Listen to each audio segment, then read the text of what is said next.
เอาเดี๋ยวคนบุได้ฮะมาเลยฮะไอ้ฮะเราไปกินเนาะน่าแซงเฟ้บอลเขาเอาดีนะไม่เดี๋ยวเราใส่มาทุกชนิดเช็ดเพียงถ่ายรูปซื่อๆถ่ายวิดีโอเลยสิ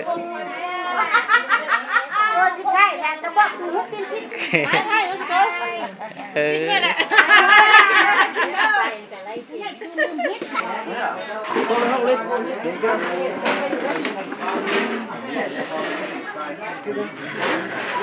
มันมีพวกย่างแล้วครับ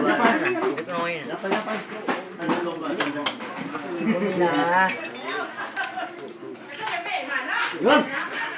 เงินมีเลย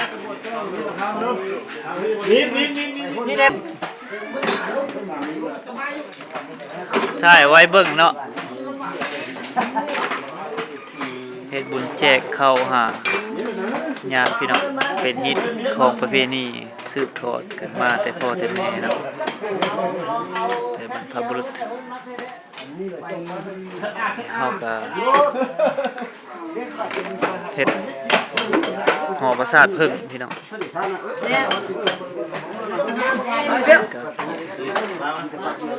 น่าจะเจ้าเลิก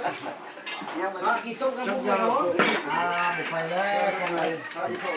มันแห้งที่สุดดิ้นหัวอย่างได้เลยก็ต้องยุ่งสุด